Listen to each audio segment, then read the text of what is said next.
오늘부턴 나오지 않으셔도 됩니다. 그 말 한마디가 제 귀에 박힌 날, 저는 말문이 막혔습니다. 서울 종로의 한 프렌치 레스토랑에서 주방 보조로 일한 지 딱 3년이 되는 날이었거든요. 급여는 적었지만 부모님 병원비와 제 생활을 책임지기 위해 매일 땀 흘렸던 곳이었습니다. 접시를 닦다 멈춘 손으로 저는 간절히 말씀드렸죠. 한 번만 더 기회를 주세요. 앞으로 정말 조심하겠습니다. 하지만 주방장은 냉정했어요. 이미 윗선에서 정해진 일이라며 저를 똑바로 쳐다보지도 않더군요. 그렇게 허망하게 뒷문을 나서려는 순간 설거지 구역에 막 들어온 낯선 노인을 처음 보게 됐습니다. 회색 앞치마에 낡은 고무장갑, 말없이 세제를 풀고 있는 모습이었죠.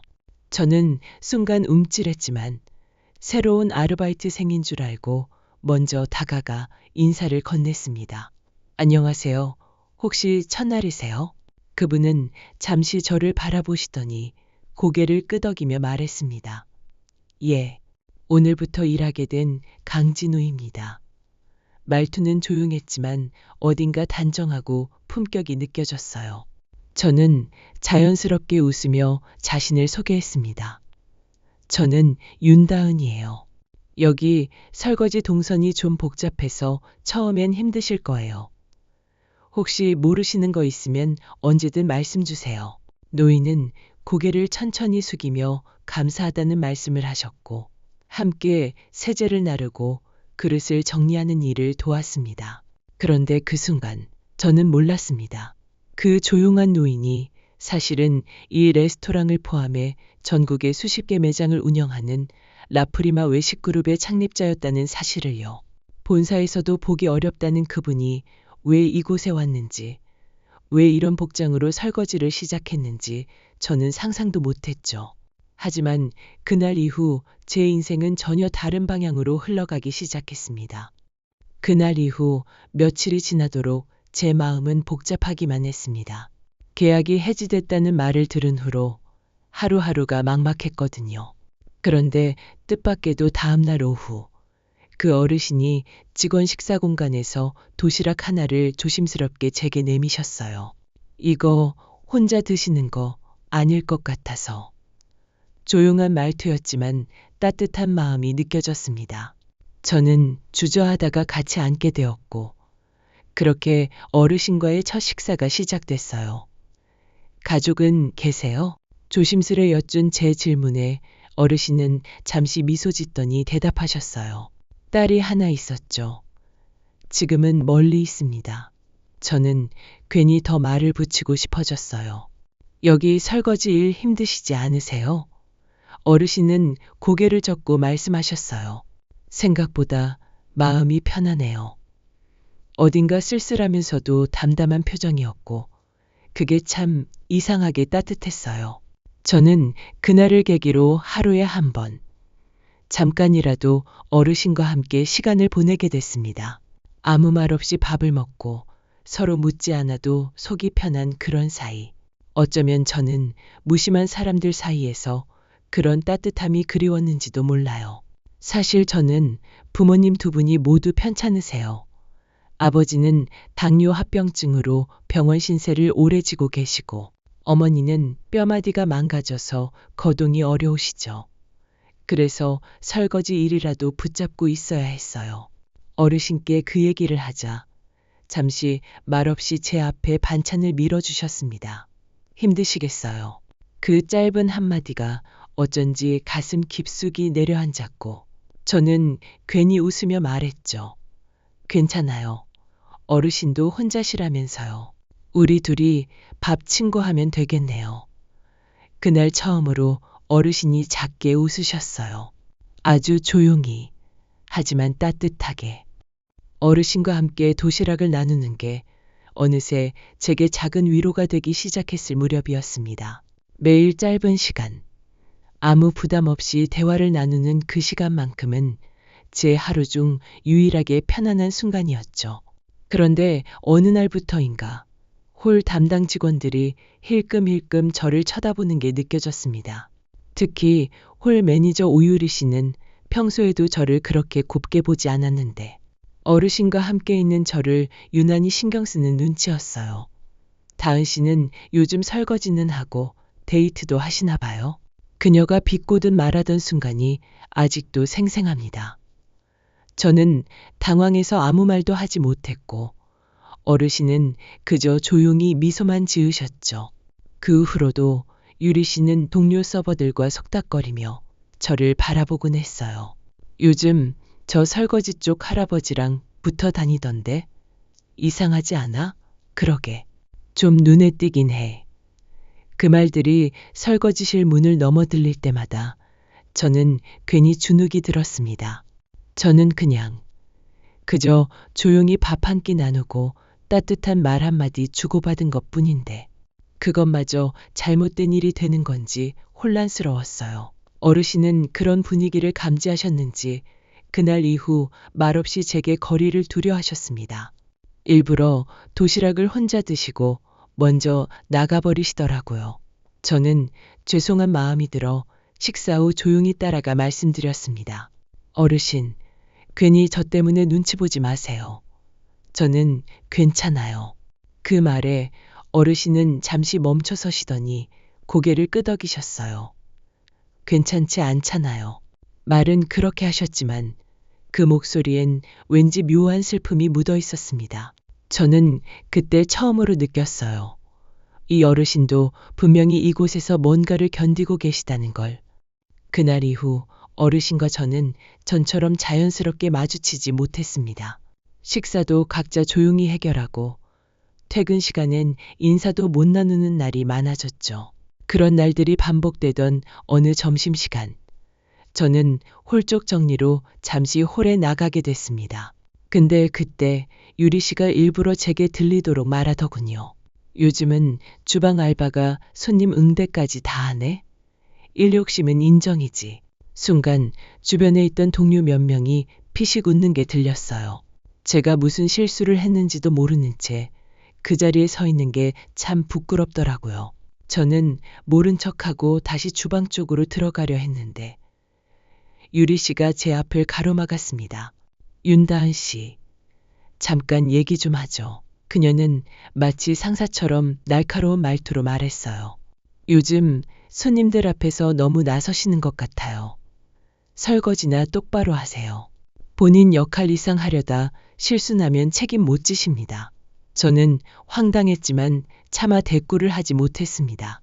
그날 어르신과 다시 마주쳤을 때 저는 웃으며 말했죠. 오늘은 아무래도 제가 좀 도를 넘은 것 같아요. 말없이 일만 해야 하는데 어르신은 저를 뚫어지게 보시더니 조용히 말씀하셨어요. 도 넘은 건 다은 씨가 아니라 그 사람들이에요. 그 말에 저는 눈물이 날 뻔했습니다. 아무도 제 편이 되어주지 않았던 며칠 동안 그 말 한마디가 너무 고맙고 힘이 됐거든요. 그런데 그 순간 유리 씨가 직원 식당으로 들어오더니 저희를 보며 코웃음을 쳤습니다. 여기 분위기 좋네요. 회식이라도 하시나 봐요. 그녀는 일부러 사람들 많은 곳에서 우리 사이를 문제 삼으려는 듯 했습니다. 저는 서둘러 식판을 들고 자리를 피했고 어르신도 말없이 뒤따라 나왔습니다. 괜찮습니다. 괜찮아요. 제가 말하자 어르신은 잠시 멈추시더니 고개를 젓고 말씀하셨어요. 다은 씨, 나는 이런 세상에 익숙합니다. 하지만 당신까지 이렇게 감내해야 할 이유는 없어요. 어르신의 그 말은 마치 오래전부터 이런 일들을 지켜보고 계셨던 사람처럼 들렸습니다. 그날 이후 저는 말 그대로 그림자처럼 움직였습니다. 불필요한 말은 삼가고 설거지만 묵묵히 해냈죠. 어르신과도 일부러 멀리 떨어져 있으려 했습니다. 혹시라도 또 오해를 살까 봐요. 그런데 그런 조심스러움조차 어떤 사람들에겐 약점처럼 보였던 것 같습니다. 점심시간이 되자 직원 식당에 앉은 저희 둘을 향해 오유리 씨가 다가왔습니다. 다은 씨, 요즘 너무 설거지보다 대화에 집중하시는 거 아니에요? 그 말에 저는 숟가락을 내려놓고 입을 열었습니다. 불편하셨다면 죄송합니다. 대화는 업무 후에 하고 있었어요. 그럼 좀 조용히 하시죠. 다른 분들 식사 방해도 되고 저희 홀팀에서도 계속 얘기 나오거든요. 저는 어이없는 말에 뭐라 답해야 할지 몰라 멈칫했고 어르신이 조용히 일어나 말씀하셨습니다. 제가 말을 많이 걸었습니다. 다은 씨는 죄가 없어요. 하지만 유리는 눈썹을 찌푸리며 고개를 저었죠. 강진우 씨, 여긴 본사 연수원 아니고 식당입니다. 직원들 불편하게 하면 안 되죠. 식판을 들고 서 있는 제 손이 부들부들 떨렸습니다. 억울하고 부끄럽고 뭔가 말해야 하는데 한마디도 나오지 않았어요. 오히려 어르신이 저를 감쌌다는 사실이 더 미안하게 느껴졌습니다. 그날 오후 설거지실에 앉아 물기 닦인 그릇을 한참 바라봤습니다. 내가 뭘 그렇게 잘못했지?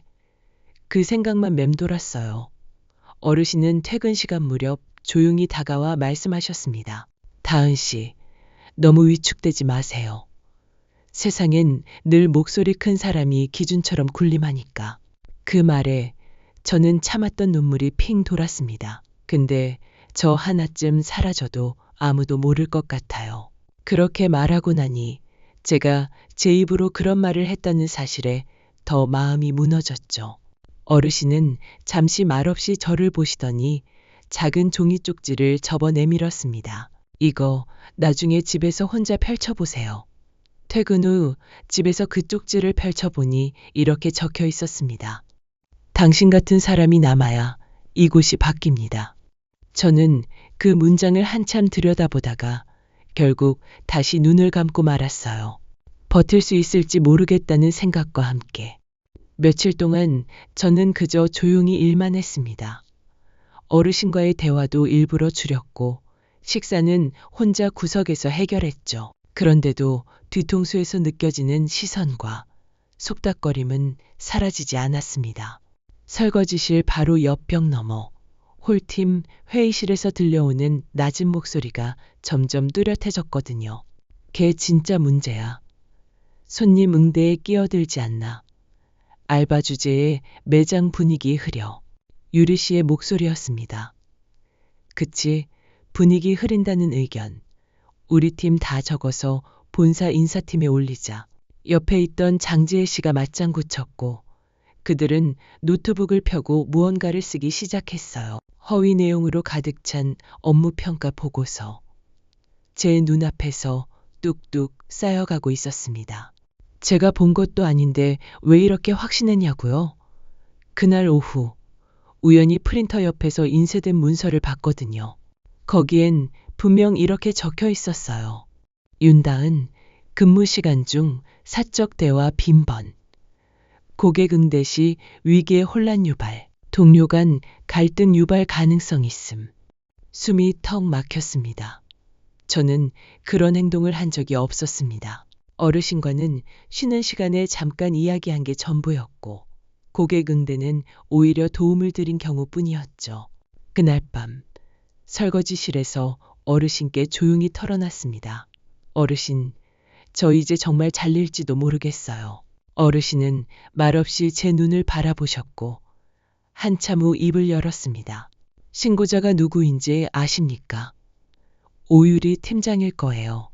아니면 그쪽 팀 전부요. 제가 말하자 어르신은 고개를 끄덕이며 중얼이듯 말씀하셨습니다. 예상보다 빠르군요. 예상, 이요? 제가 되물었지만 어르신은 대답하지 않았습니다. 그저 조용히 설거지통에 손을 담그고 다시 일을 시작하셨죠. 그날 이후 저는 정말 아무 말도 하지 않았습니다. 무서울 정도로 조용히 묵묵히 시키는 일만 했습니다. 하지만 이미 분위기는 정해져 있었고 누구도 제 편을 들어줄 것 같지 않았어요. 며칠 후 점심 무렵 매니저가 제게 말을 걸었습니다. 다은 씨, 본사 인사팀에서 면담 요청이 왔어요. 지금 잠깐 올라가실 수 있을까요? 저는 순간 모든 피가 머리끝으로 치솟는 느낌이 들었습니다. 드디어 그들이 움직이기 시작했구나 하는 직감이었죠. 인사팀 사무실 문을 열었을 때 제 손은 이미 식은땀으로 젖어 있었습니다. 테이블 건너편엔 낯선 양복 차림의 남자가 앉아 있었고 옆에는 우리 매장의 총괄 매니저가 앉아 있었죠. 그리고 그가 건넨 첫 마디는 이랬습니다.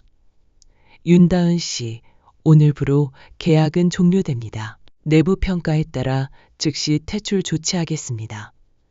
순간 귀가 멍해졌습니다. 제가 잘못 들은 줄 알았어요. 네?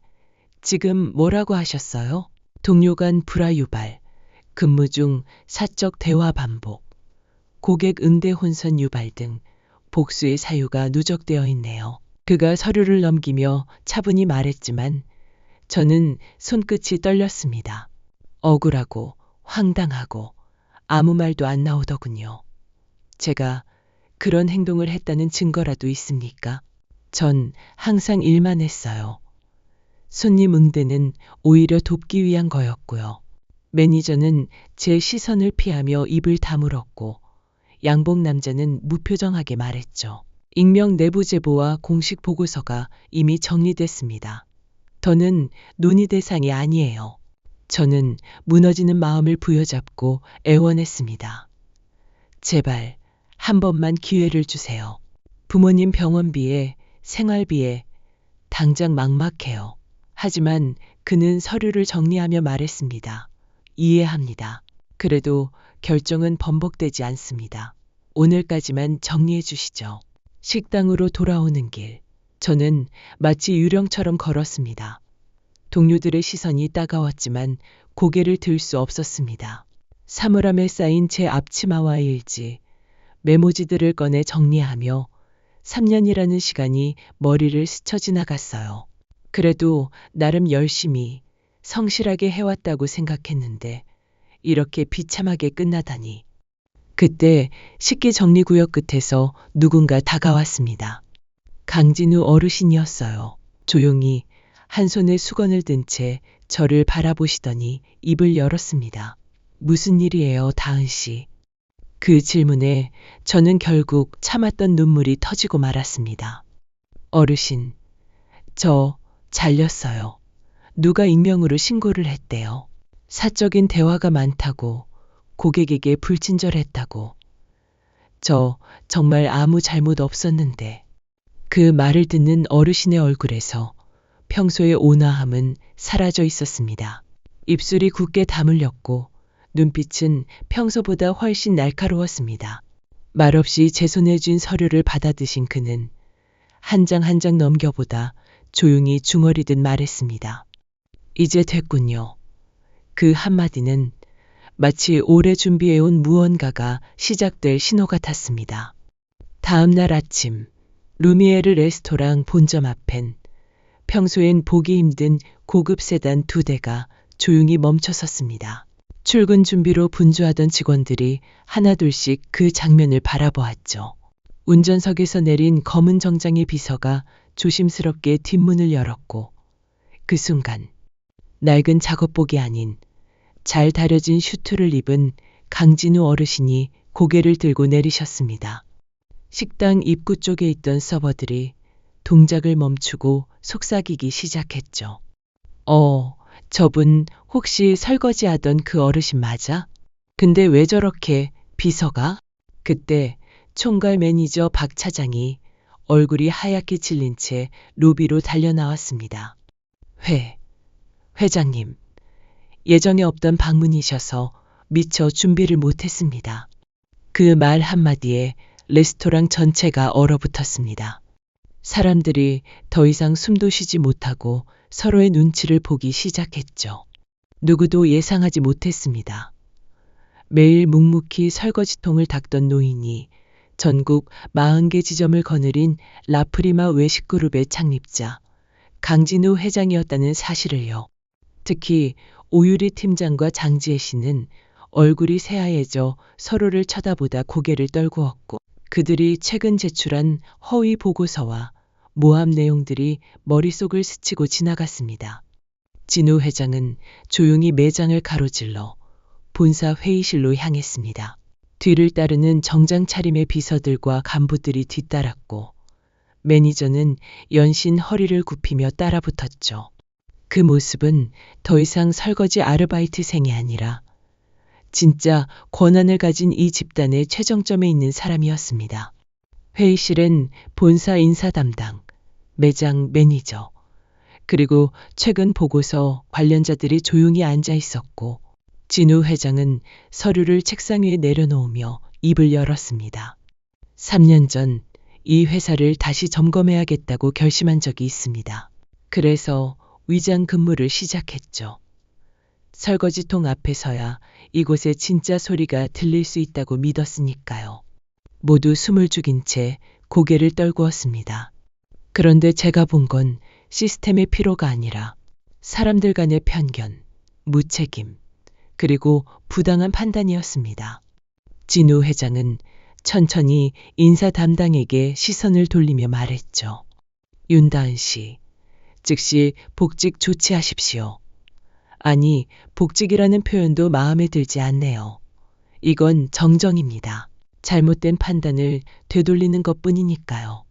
그의 음성은 평온했지만 방 안 공기는 얼어붙었습니다. 그리고 부당하게 만든 보고서에 이름 올린 사람들은 정식으로 조사받게 될 겁니다. 마침내 회장이 나섰고 사이다가 터졌습니다. 강진우 어르신, 아니 진우 회장님께서 정체를 드러내셨던 그날 이후 저는 집에 틀어박힌 채 멍한 하루를 보냈습니다. 갑작스러운 해고 통보에 감정은 탈진했고 회사로부터 어떤 연락도 없었기에 마음은 더 무거워졌죠. 부모님께는 괜찮다고 말했지만 제 손은 계속 취업 사이트를 맴돌고 있었습니다. 경력 3년 주방, 보조 해고 사유. 무심코 써내려가던 이력서 항목을 멈춘 순간 문 앞 초인종 소리가 울렸습니다. 택배요. 본사 라프리마 그룹에서 온 등기입니다. 저는 얼떨결에 고급스러운 봉투 하나를 받아들었습니다. 누가 봐도 평범한 안내문은 아닌 포장, 그리고 뒷면엔 작은 로고 하나, 라프리마 창립 로고. 봉투를 뜯자 정갈한 손글씨의 편지가 들어 있었습니다. 첫 줄을 읽는 순간 저는 숨을 들이마신 채 얼어붙었죠. 다은 씨께 신분을 숨기고 당신 곁에 있었던 일을 진심으로 사과드립니다. 저는 라프리마 외식그룹 창립자 강진우입니다. 손이 떨렸습니다. 편지는 계속됐습니다. 당신과 함께 보낸 식사 시간, 당신이 묵묵히 설거지하며 흘리던 땀. 그 안에서 저는 이 브랜드가 잃어버린 가치를 다시 발견했습니다. 회사의 이름보다 소중한 것이 있다는 걸 다은 씨는 조용히 행동으로 보여주셨어요. 당신의 퇴출 결정은 즉시 무효화되었고 새로운 교육 프로그램을 시작하며 그 첫 책임자로 당신을 모시고 싶습니다. 정직원으로의 채용은 물론 향후 본사 교육팀의 리더십도 함께 맡아주시길 바랍니다. 그 순간 저는 손편지를 가슴에 꼭 끌어안고 소리내어 울었습니다. 억울했던 날들, 가짜 평가와 오해, 그리고 그럼에도 묵묵히 곁에 있어줬던 어르신이 이제는 제 이름을 직접 부르며 기회를 주고 있었습니다. 제가 미처 지켜드리지 못해 미안합니다. 이제라도 바로잡고 싶습니다. 당신은 라프리마의 진짜 얼굴입니다. 그 마지막 문장에 저는 무너졌습니다. 그날 밤 저는 처음으로 엄마에게 웃으며 편지를 보여드렸습니다. 엄마, 진짜 말도 안 되는 일이 벌어졌어요. 나 다시 가래요. 아니, 이제 진짜 제대로 일하래요. 어머니는 조용히 제 머리를 쓰다듬으며 말씀하셨습니다. 엄마는 알았어. 우리 딸 절대 잘못한 거 없다는 거. 그 말에 저는 또다시 눈물이 났습니다. 이번엔 억울해서가 아니라 감사해서였어요. 월요일 아침, 저는 미리 다림질해둔 셔츠에 사무용 명찰을 달고 라프리마 본점으로 향했습니다. 익숙한 거리, 익숙한 간판, 익숙한 출근길이었지만 오늘은 모든 게 달라 보였어요. 예전엔 뒷문 주방 입구로 조용히 들어가던 제가 이번에는 정문을 통해 들어섰습니다. 명찰엔 이렇게 적혀 있었죠. 윤다은 고객 서비스 교육 프로그램 책임자. 로비에 들어서자 몇몇 직원들의 시선이 제게 향했습니다. 그중엔 오유리 씨도 있었어요. 그녀는 눈이 마주치자 어색하게 고개를 떨궜고 장지혜 씨는 아예 자리를 피했습니다. 저는 아무 말 없이 가볍게 인사만 건넸습니다. 좋은 아침입니다. 그 한마디가 왜 이렇게 후련하던지요.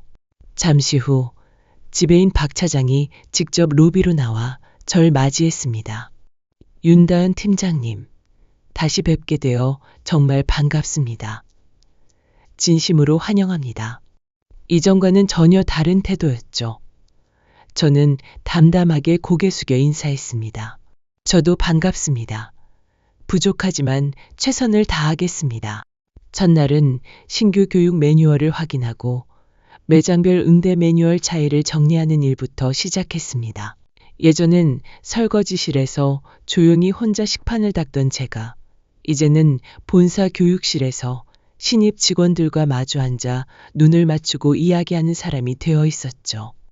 그날 점심, 저는 회장실 앞에서 잠시 망설이다 노크를 했습니다. 들어오세요. 익숙한 음성이 문 너머로 들려왔고 저는 조심스레 문을 열었습니다. 정장 차림의 강진우 회장은 환한 미소로 맞아주셨습니다. 다은 씨, 오늘 첫날 어떻습니까? 저는 명찰을 보여드리며 웃었습니다. 아직 어색하지만 설거지 톤보단 훨씬 덜 미끄럽습니다. 그 말에 회장님도 웃으셨죠. 좋습니다. 다은 씨는 누구보다 고객의 감정을 먼저 읽을 줄 아는 사람이에요. 지시가 아니라 마음을 가르쳐 주셨으면 합니다. 그날 오후 첫 실습 교육에 들어갔습니다. 응대 상황을 시뮬레이션하며 저는 신입 직원들에게 말했습니다. 손님은 매뉴얼을 기억하지 않아요. 그 순간 받는 기분을 기억하죠. 그래서 진심이 필요합니다.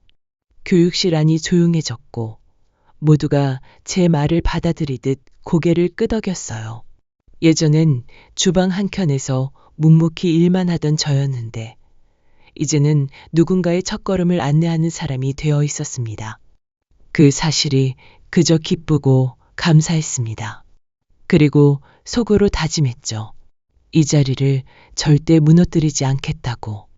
고객 서비스 교육팀의 첫 주 업무가 끝나던 금요일 저녁, 식당 로비 한켠에서 저는 다시 어르신과 마주 앉아 있었습니다. 아니, 이젠 회장님이라고 불러야 하지만 이상하게 그 호칭이 아직도 낯설더군요. 다은 씨, 요즘은 매장 분위기가 꽤 달라졌다고들 하더군요. 진우 회장님은 찻잔을 내려놓으며 말하셨습니다. 그게 제 덕이라기보단 회장님 덕이죠. 제가 웃으며 말하자 그는 고개를 저었습니다. 다은 씨가 보여준 태도와 진심이 스며든 거죠. 시스템은 따라올 뿐이에요. 창밖엔 붉은 석양이 걸려 있었고 내부 조명보다 그 노을빛이 더 따뜻하게 느껴졌습니다.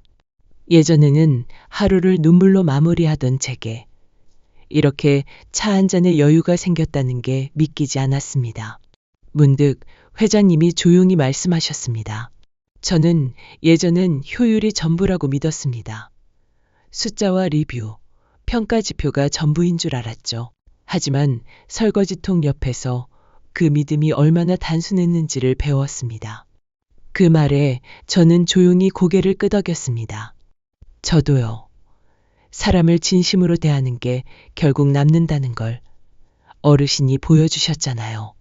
그의 눈가에 잔잔한 웃음이 번졌고 저도 마음이 참 따뜻해졌습니다.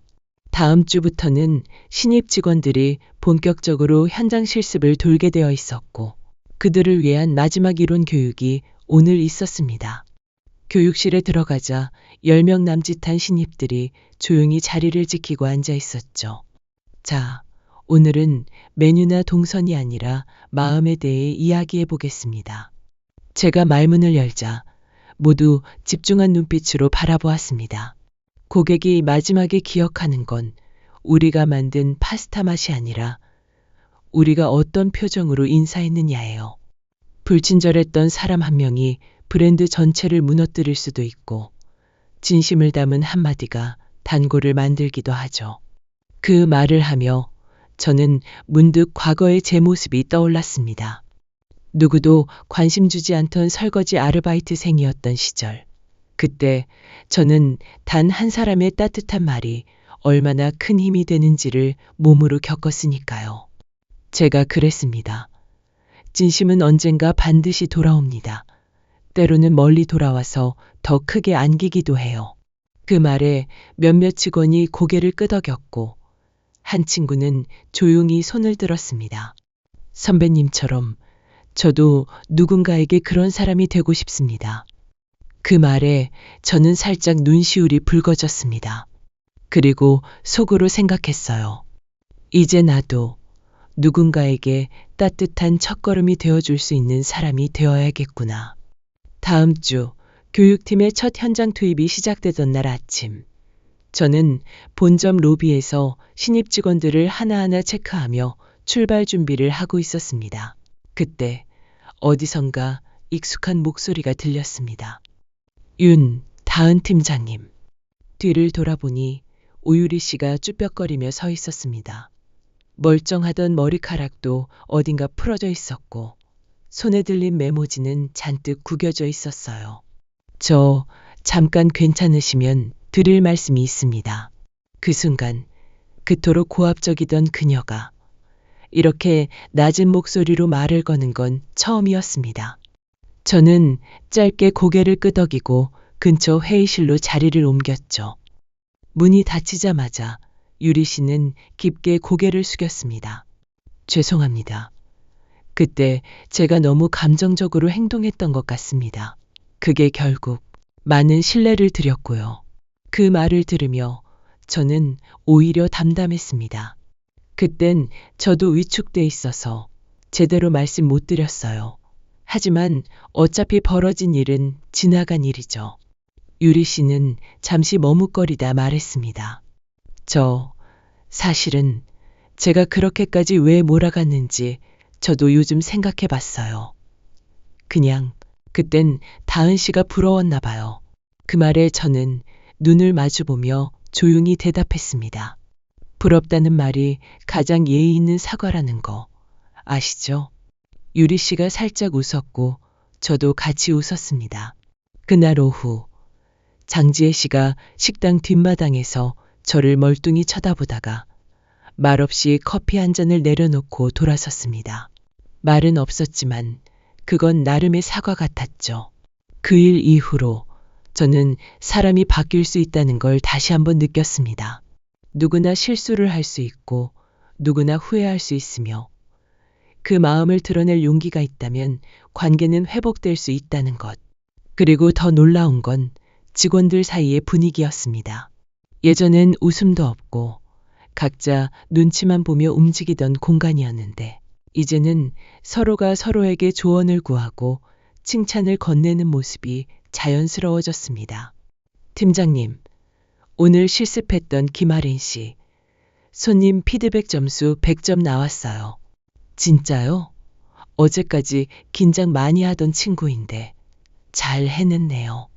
하나하나가 제가 예전엔 상상도 못하던 장면이었어요. 그날 퇴근 무렵 회장님이 로비에서 저를 기다리고 계셨습니다. 다은 씨, 오늘은 좀 덜 피곤했나요? 네, 유리 씨가 커피 한 잔을 놓고 가셨거든요. 평생 마신 커피 중 제일 쓰면서도 달더라고요. 그 말에 회장님은 미소 지으며 말씀하셨죠. 그게 바로 성장의 맛입니다. 그리고 그 말은 유난히 오래 귓가에 남았습니다. 한 달 전까지만 해도 설거지실 한켠에서 물튀는 고무장갑을 끼고 있었던 제가 지금은 각 지점 현장에 들어가 신입 직원 교육을 직접 운영하는 사람이 되어 있었습니다. 첫 외부 지점 출장은 부산 센텀점이었습니다. 2년 전 새로 오픈한 매장이었지만 직원 이직률이 높다는 평가를 받고 있었던 곳이죠. 현장에 도착하자 긴장한 눈빛에 신입 교육생들이 줄지어 서 있었고 매장 매니저는 저를 보며 다소 경직된 표정으로 인사했습니다. 윤다은 팀장님, 생각보다 젊으시네요. 그 말에 저는 웃으며 대답했죠. 그럴 겁니다. 설거지통 옆에 있다가 올라왔거든요. 말이 끝나기도 전에 현장의 공기가 살짝 바뀌었습니다. 그날 교육은 단순한 메뉴 설명이나 응대 매뉴얼이 아니었습니다. 고객에게 웃으라고 배운 미소는 한계가 있습니다. 진심에서 나오는 말 한마디가 그 한 끼를 기억에 남게 하죠. 제가 말하자 한 직원이 조용히 손을 들었습니다. 그럼 팀장님은 그런 손님, 응대를 해보신 적 있으세요? 저는 고개를 끄덕였습니다. 네, 예전에 물컵 하나 제대로 못 드신 어르신이 계셨는데 그냥 조용히 두 손으로 밀어드린 적 있어요. 그분이 며칠 뒤 제 이름을 기억하고 다시 오셨습니다. 고맙다고 하시면서요. 잠시 정적이 흐른 뒤 모두가 고개를 끄덕였습니다. 그날 오후엔 실전 실습이 이어졌고 저는 각 테이블을 돌며 직원들의 응대 장면을 관찰했습니다. 손님의 표정이 밝아지고 직원의 동작이 자연스러워질 때마다 마음이 따뜻해졌죠. 이게 바로 내가 해내야 할 일이구나. 한 번은 지점장이 다가와 조용히 물었습니다. 사실 본사에서 누가 내려온다길래 걱정했어요. 또 숫자와 성과만 따지지 않을까 해서. 그런데 팀장님은 다르네요. 그 말에 저는 대답했습니다. 저도 숫자와 평가표로 잘렸던 사람이거든요. 그래서 숫자보다 사람이 중요하다는 걸 몸으로 배웠죠. 그날 밤 지점 보고서를 정리해 회장님께 드리자 회장님은 말없이 보고서를 덮고 고개를 끄덕였습니다. 다은 씨, 이제 곧 더 큰 역할을 맡아야 할지도 모르겠네요. 저 아직 멀었는데요. 멀긴요. 이미 사람들을 바꾸고 있잖아요. 시스템은 따라오는 겁니다. 그 말에 저는 입을 다물 수밖에 없었습니다. 어느새 제가 누군가에게 방향이 되고 있다는 사실이 낯설고도 뿌듯했기 때문이죠. 출장이 끝나고 본사로 복귀한 그 주, 고객 설문 피드백 데이터가 본사 인트라넷에 공개되었습니다. 저는 단순히 교육팀 자료 참고용으로 보고 있었는데 거기서 익숙한 이름이 반복적으로 등장하는 걸 보게 됐습니다. 윤다은 팀장님이 직접 응대해 주셨는데 너무 따뜻하고 섬세했어요. 서비스도 음식도 좋았지만 가장 기억에 남는 건 윤다은이라는 분의 태도였어요. 처음엔 신기하고 어색했지만 몇몇 본사 임원들까지 회의 시간에 제 이름을 언급하기 시작했을 때 저는 비로소 깨달았습니다. 이제 내가 사람들에게 보이기 시작했구나. 그날 저녁, 회장님께서 식사 자리로 저를 따로 부르셨습니다. 다은 씨, 고객 피드백 보고했어요. 현장 교육팀이 제대로 자리 잡으려면 리더의 얼굴이 중요합니다. 이제 다은 씨가 그 역할을 맡을 때가 온 것 같아요. 저는 황급히 말했죠. 회장님, 저는 아직 많이 부족하고. 그분은 제 말을 끊으셨습니다. 겸손할 필요 없습니다. 설거지통 옆에서 묵묵히 일하던 사람이 이제 고객 마음까지 움직이는 사람이 됐잖아요. 그 한마디가 요란한 칭찬보다 더 진하게 가슴에 남았습니다. 며칠 후 본사 SNS와 외부 블로그, 지점별 포스터에 제 얼굴과 이름이 실렸습니다. 라프리마 서비스 철학의 얼굴, 윤다은 교육팀장. 처음엔 부끄러웠지만 신입 직원들이 포스터를 보며 제게 다가와 말할 때마다 마음이 따뜻해졌습니다. 팀장님, 저도 팀장님처럼 손님에게 기억되는 직원이 되고 싶어요. 팀장님 덕분에 웃는 연습이 아니라 마음 쓰는 연습을 하게 됐어요. 그 말들 하나하나가 제가 걸어온 길에 대한 위로처럼 느껴졌습니다. 그날 오후 회장님과 단둘이 엘리베이터를 타게 됐습니다. 조용한 공간에서 회장님이 슬쩍 웃으시며 말씀하셨죠. 처음엔 설거지 물기 닦으시던 분이 이제 우리 브랜드의 철학이 됐네요. 저는 웃으며 답했습니다. 그때 닦은 게 물기만은 아니었나 봅니다. 저도 제 마음도 닦였던 것 같아요. 엘리베이터 문이 열릴 때까지 우리는 말없이 함께 웃었습니다. 그리고 저는 속으로 다짐했습니다. 나를 기억하는 손님이 단 한 명이라도 있다면 그게 내가 존재하는 이유가 될 수 있겠구나. 본사 교육 일정이 끝나고 잠시 여유가 생긴 날, 저는 매장 순회를 겸해 신입 직원 실습 현장을 방문하게 됐습니다. 이번엔 라프리마 용산점. 홀 구석에서 조용히 손님 물컵을 나르던 한 신입 직원이 제 눈에 들어왔습니다. 작은 키에 움츠린 어깨, 손에 쥔 트레이가 사시나무처럼 떨리고 있었죠. 김아린 씨, 혹시 괜찮다면 저랑 잠깐 이야기 나눌 수 있을까요? 퇴근 직전이던 그녀를 식당 뒤쪽 테라스로 데려가자 아린 씨는 불안한 얼굴로 고개를 숙였습니다. 죄송해요. 저 아직 자신이 없어요.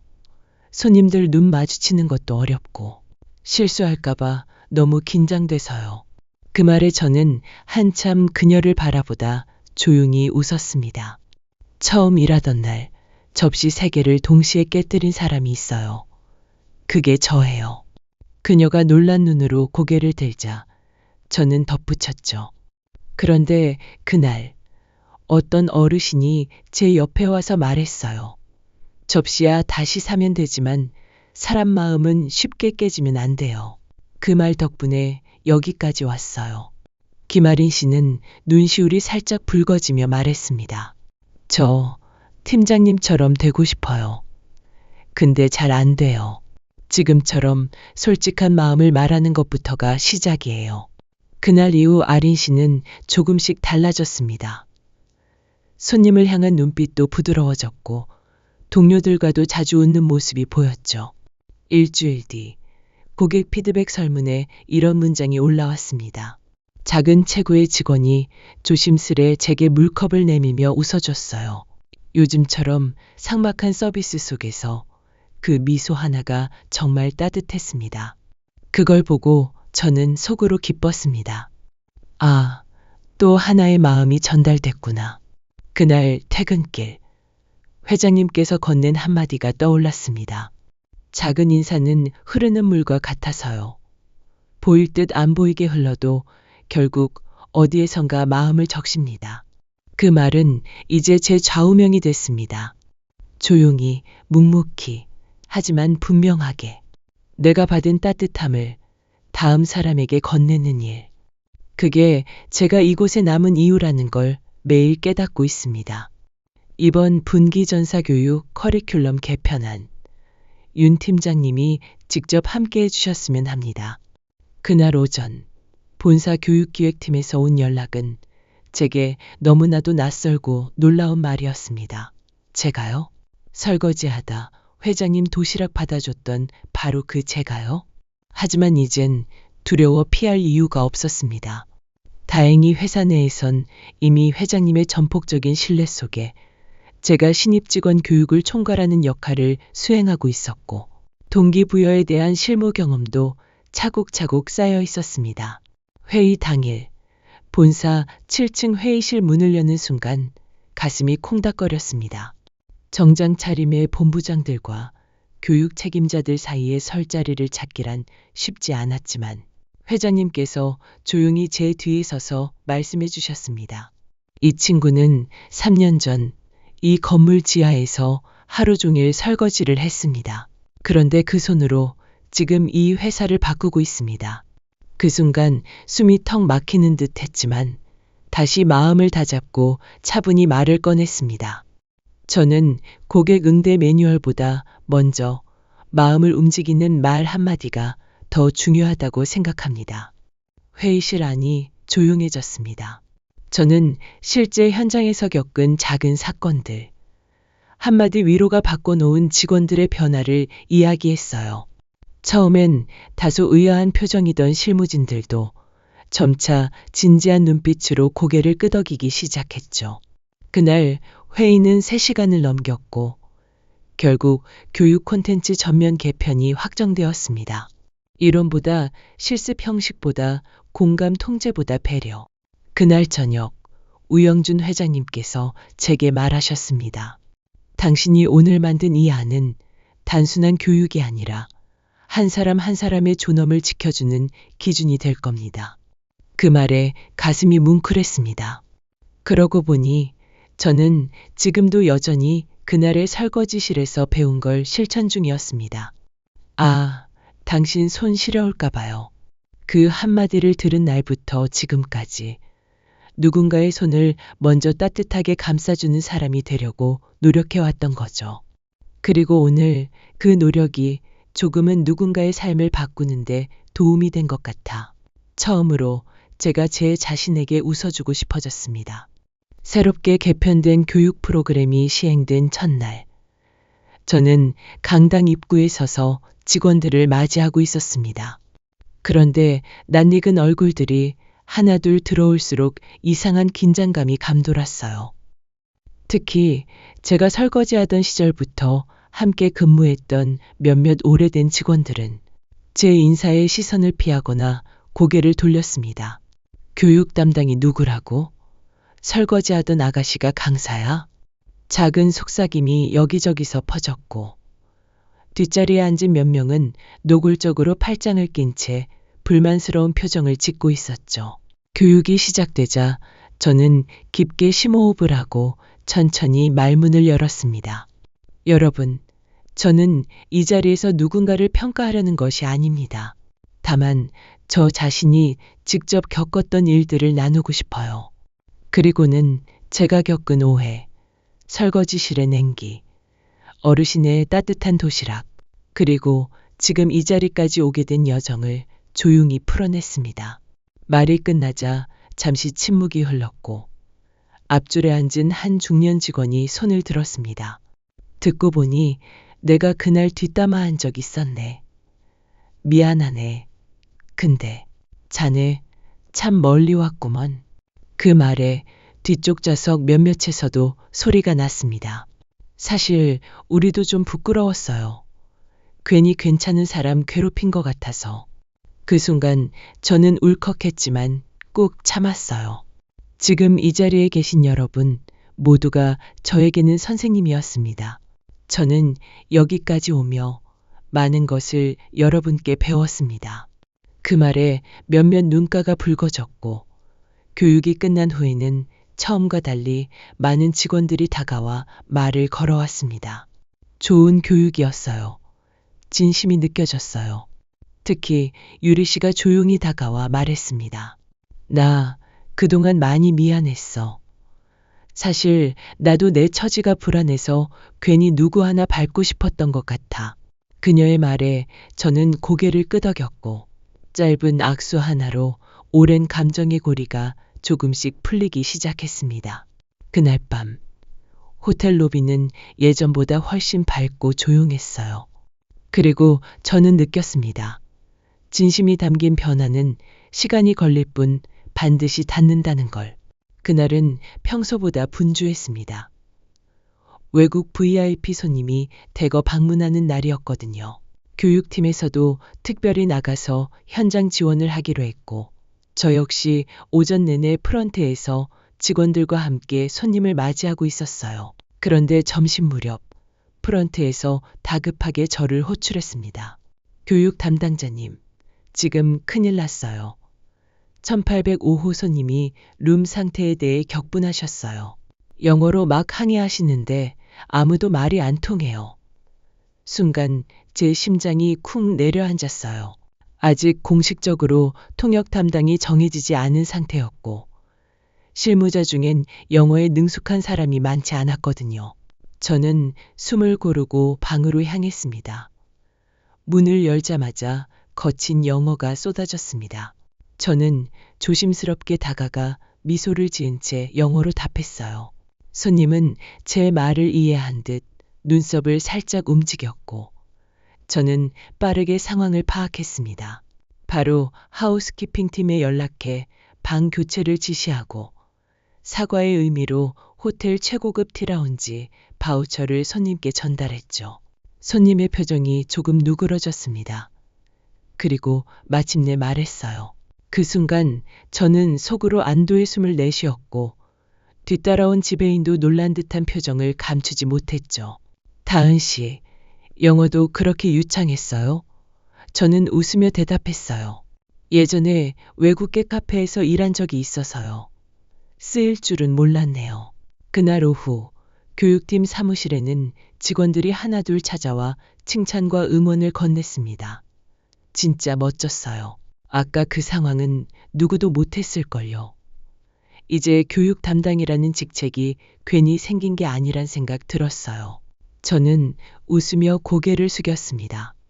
사실 저는 그저 제가 누군가의 도움이 될 수 있다는 사실이 감사했을 뿐이었어요.